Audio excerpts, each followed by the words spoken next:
Over the years, I've brought you along on many adventures, by road, by plane, and even by train, but mostly by plane. After all, I know more about air travel than any other type of transportation. I love the convenience, the technology that makes it possible, and the massive airports flowing with people from every corner of the globe. To me, nothing represents modern progress and globalization more than air travel. But I love all kinds of transportation, so I decided it was time for something new. Several months ago, I teamed up with a good friend of mine to do something very exciting, a cross-country rail adventure. Well, half of the country anyway. Unfortunately, my friend had to back out at the last minute due to health issues in the family, so that means I'll now be doing the trip alone. I'll be starting out in St. Louis with a short trip on the Metrolink, our local light rail system, to the Gateway Multimodal Transportation Center. That's the station Amtrak uses in St. Louis now, since the old Union Station was turned into a shopping mall back during the 80s. Then, I'll be taking the train up to Chicago, and will connect to another train that will take me all the way to New York City. At that point, I'll switch to an LIRR commuter train and finish the journey on Long Island, where I'll meet up with a good friend of mine there. This is literally a door-to-door trip halfway across the country using nothing but rail travel. The train we'll be riding from St. Louis to Chicago is the Texas Eagle, a long-distance train that starts in San Antonio, Texas and runs all the way to Chicago, stopping in St. Louis along the way. From St. Louis to Chicago, the Texas Eagle runs along the same tracks as the Lincoln Service trains, which are local trains that make 4 round trips on the St. Louis to Chicago route each day. Riding on the Texas Eagle instead of one of these local services gives me the chance to experience Amtrak's double-decker Superliner equipment for the first time, as well as the opportunity to explore 2 long-distance trains on the same trip. It wasn't even my choice, since Amtrak insists on booking passengers on the Eagle when connecting to New York for some reason. My second train is the Lakeshore Limited, a single-level train that runs all the way from Chicago to New York City. I actually have a sleeper car on this one, believe it or not. So the only thing left to do is pack. I'll see you all tomorrow morning.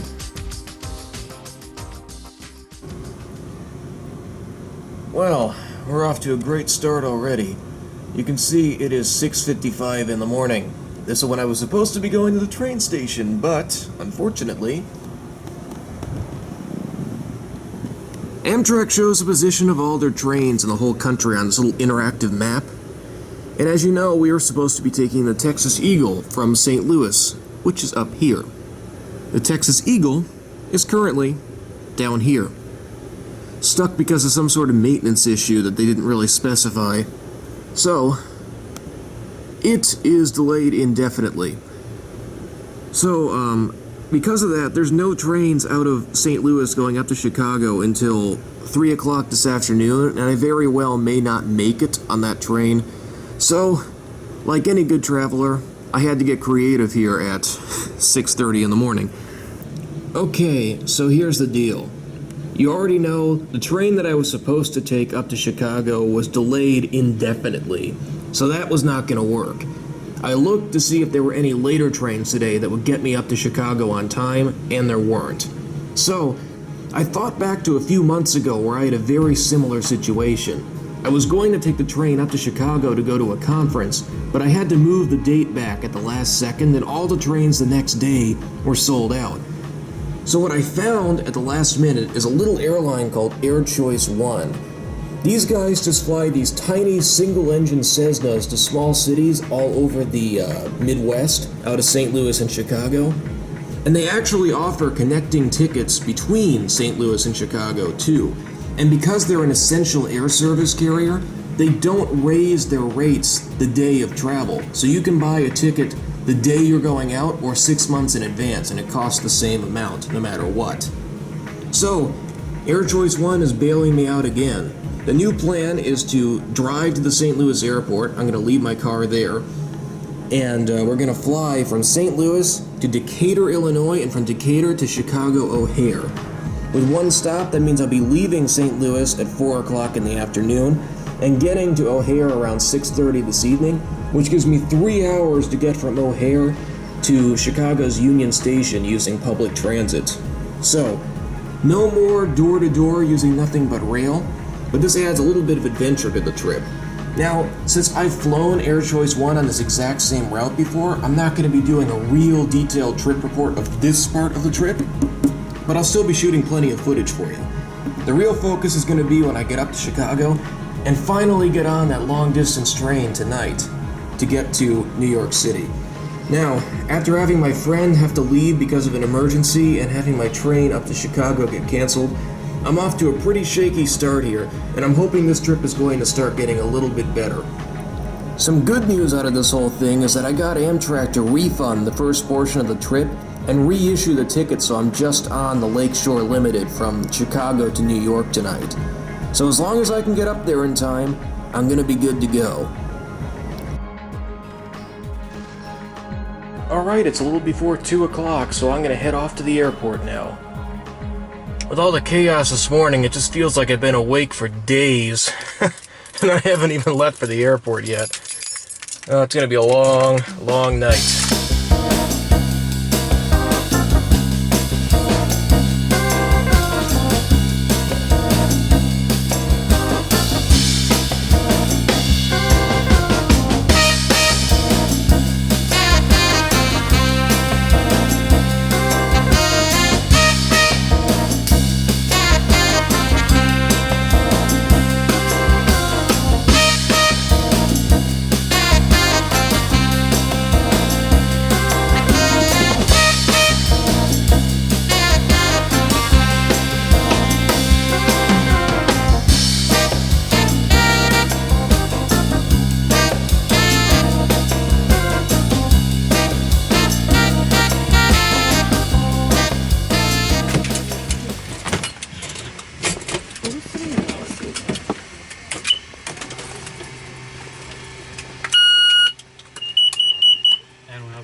we are entering Eastern Time Zone. Please set your clocks accordingly. 1 hour ahead, 1 hour ahead for Eastern Time Zone. For breakfast will be served on Eastern Time, 6:30 to 9:30. First come, first served, no reservations needed. Ladies and gentlemen, there's also a cafe lounge car located 3 cars towards the rear. Once we depart Chicago Union Station, the cafe lounge car will be open for approximately 45 minutes. This is the Lakeshore Limited, train 48 en route to New York Penn Station. I shortly will come by your room to introduce myself personally and to pull down all beds. Well, I made it, just barely. We're on the Lakeshore Limited in a roomette, and we're pulling out of Union Station. It's the beginning of what I believe is a 19-hour-long trip, provided we run on time, to New York Penn Station. I'll get you a more detailed tour tomorrow when it's light out, but I just wanted to show you what nice condition this thing was in when I got it. You got little cups to use in the sink, washcloths, soap. Everything's arranged really, really nicely. There's a surprising number of lighting options in here, too. You've got the wall lights, the ceiling light, which doesn't feel like turning on, I guess. There we go. It's a fascinating little car. Headed out of Chicago. Here's a view with the lights all off in the car. Oh, look, you can see the skyline back over there.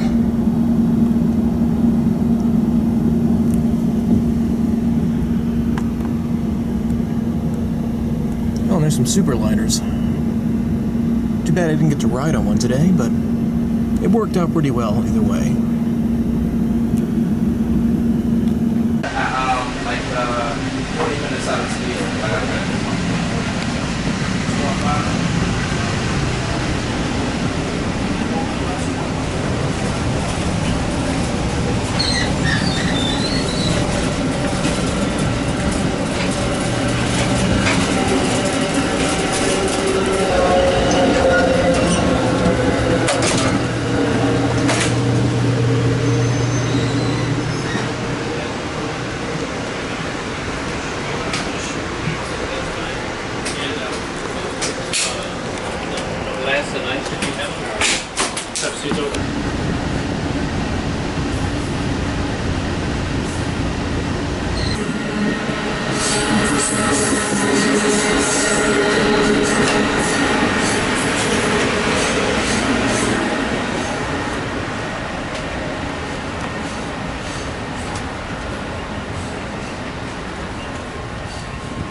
This is just so cool to be sitting here with your feet up like this in a little private room with a view like this.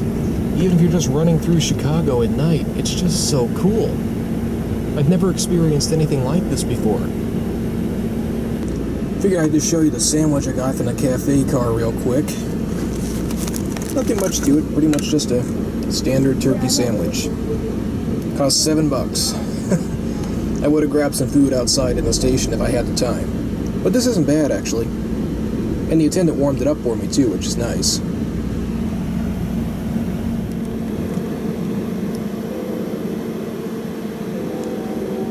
Okay, I'm going to show you the sleeping arrangements here in a roomette in a Viewliner car on Amtrak. So, apparently these 2 seats down here can fold into a bed. But I just opted to use the top bunk because to me it seems a bit simpler. Plus, who doesn't want the top bunk? So to bring it down, you just move this handle, and the whole thing pulls down really smoothly on this little track here. And it looks like it's counterweighted too, so it's very easy to get down. And this is what the top bunk looks like. You can see you've got a little bit of storage up here, as well as the luggage rack where the bag goes. There's a little net to keep you from rolling out in the middle of the night. And I think this is the reason this car has its name, the Viewliner. There's actually a little window up here where you can look at the view outside too, so it's not claustrophobic. It's a pretty cool little bed. And it looks like there's some pillows that are stuffed up here, so let me pull those things down. I also noticed that there's this sleeping pad here that's sort of on top of the other one. So I would guess if you pull these two chairs together and turn them into a bed, you probably put this thing down on the chairs. But since I'm sleeping on the top, I'll just leave it here for extra cushioning. Why not? So you climb up here by stepping on top of the toilet, and then this little step here, and then you just kind of roll into it. Now I'm 6'2", and there's enough room for me up here, so I'd imagine that just about anybody could fit up here without too much trouble. Looks like you can tighten this net up a little bit if you want to. If you're afraid of rolling out in the middle of the night. There's also a separate reading light up here too, as well as light controls for the lights down there. It's pretty cool. And there's a better view of the luggage rack. I guess this is above the hallway. It's a very creative use of space.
So, when you're in a sleeping car on Amtrak, the meals in the dining car, as well as the beverages that are available at the end of each sleeping car, are included in the price that you pay. And the food quality was pretty good, too.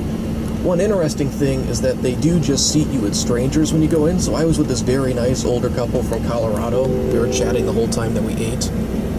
This is really quite a little adventure. Probably the most fun way that I've ever traveled, actually. I'm going to be giving you a comprehensive tour of an Amtrak Viewliner Roomette. This is on a sleeper car. This is the smallest room that Amtrak has available. And there's quite a bit going on in here, despite its small size, so I'm going to try to show you everything. First off, in the front, you've got a sliding door. That's how you get in and out. You can only lock it from the inside. You can push that down and then push this little thing on top of it to keep it secure. You also have privacy curtains on both the window on the door and this little window over here. These both can be attached to stay in place with this Velcro. So you have plenty of privacy while you're in your little room. So this is a little bit hard for me to do just because there's so little space in here, but they use the space so well that I'm really just kind of amazed at how efficient this little thing actually is. So first off, you have two large seats here, which are probably a little bit bigger than the coach seats on Amtrak trains. They face each other. I'd imagine it might be a little bit tight if you're knee to knee with somebody else in here, but I mean, if you're by yourself like I am now, there's just a ton of space for you to use in a place like this. There's also this little table that folds out between them and is ready for checkers, chess, something like that on the little board here too, which I thought was kind of cute. But don't sit on the table. And then when you're in the seats, just like a car seat, I guess, you'll lift this little bar on the bottom, and you can recline to whatever angle makes you comfortable.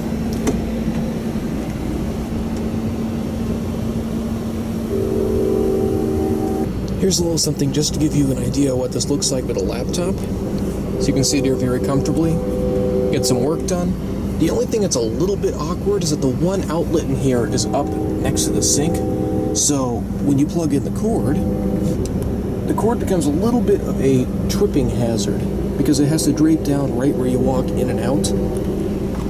I'm not really sure why they didn't put the outlet over here on this wall somewhere. It just seems like it would make more sense than having it up by the sink. It might show the age of these cars a little bit. Not a major complaint, but just a little minor annoyance that I've noticed. When I came in, they had this little passenger safety card sitting here, as well as the schedule for this particular route, which is the Lakeshore Limited. You'll only find these Viewliner coaches on long-distance trains that go in and out of Penn Station because they can't fit their double-decker ones in the Penn Station. So, there's lots of different options with the lighting in here. First off, you've got the big light on top, which you can control with the switch over here by the door.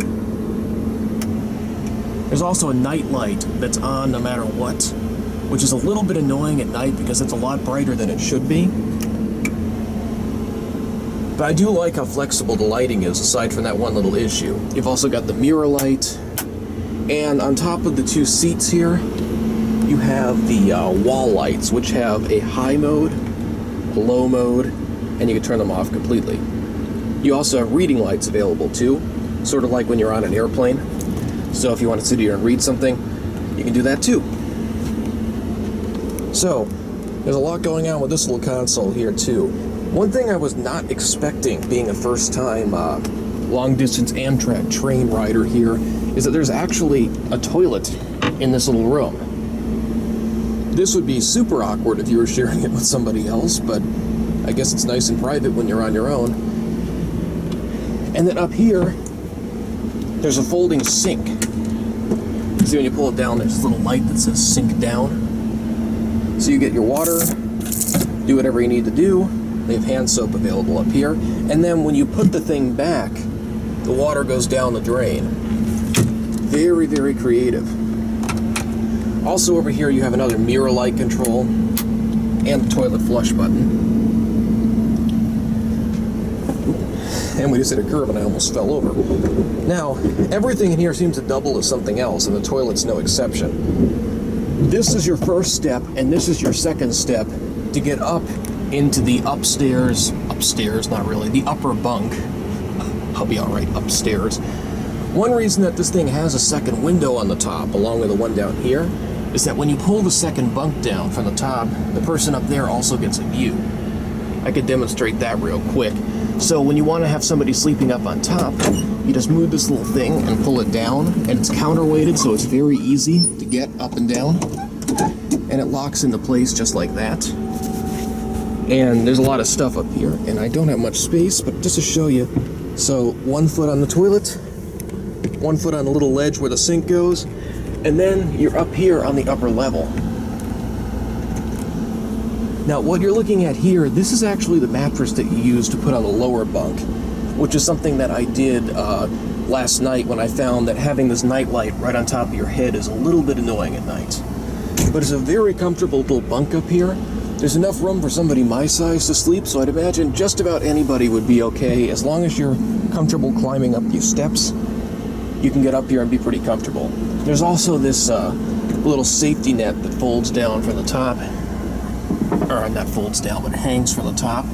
So you hook it in like this, and it keeps you from rolling out of the bunk at night, which is very nice. There's also additional lighting controls up here. You get your own little reading light, a little area to store things, and then up here, on top of where the hallway is outside, you get room to put your bags. This whole thing is just very, very efficient. There's not a square inch in here that isn't used for something useful. So I'm going to go ahead and climb back down and put this back up.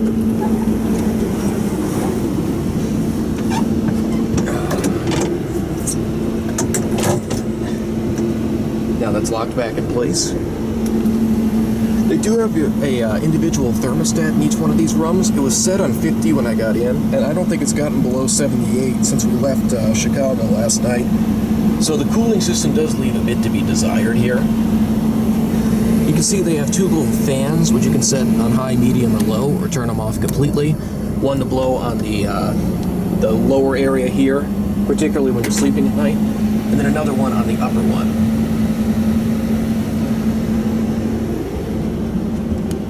There's also these two vents here to let some air in below the window, which you can open or close. And then down here, you've got your toilet paper, your trash can, all that fun stuff, plus a little more storage space on top. luck, we're going by an airport. But anyway, this is just a very, very cool way to travel. An awesome little room. It really feels luxurious when you're on your own. I'd imagine this might get a little bit tight with a second person, but this is by far the most fun way that I've ever traveled, and it's very relaxing too. So yeah, lots of compliments to Amtrak here. I really like this little accommodation.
Just shy of 4 o'clock, we pulled away from the station, and apparently the people headed to Boston have boarded a separate train that was on the platform next to us. You might be able to see it back there.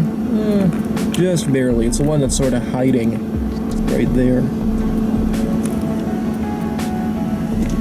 So, now we're off for New York.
All your personal belongings that you brought aboard with you, and be prepared to detrain once we arrive in the station of New York. Ladies and gentlemen, we will be exiting at the rear end of this car for the exit. I'd like to thank you for choosing Amtrak as your mode of transportation. I hope you have a pleasant stay in New York or wherever your destination may be. Ladies and gentlemen, this will be our final stop, New York Penn Station, in approximately 4 minutes.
Okay, so I just spent the evening with a very good friend of mine, and now I finally made it to my hotel here on Long Island, where I can finally get a real night's sleep. It's a little bit tough sleeping on the train, though, the way it bounces around, but that was quite an adventure. It was a pretty tiring few days, a lot harder to sleep on the train than I thought, but I'm so glad that I finally got to experience a long-distance train ride. It's a lot of fun. Amtrak really does a great job making you feel welcome and really just giving you a fun little adventure type of experience. So, this is my room here at the Chalet Inn in Centerport out on Long Island. Sort of a 70s throwback. I'll have a much more detailed tour available on my channel. Check for the link in the description. That's all I've got. It's time for me to finally get some sleep. Thanks so much for watching as always. I really hope you enjoyed this. Honestly, one of the main reasons I booked this whole trip at all was just to make a video for you guys, so I really, really hope you enjoyed it. Thanks so much, and that is it.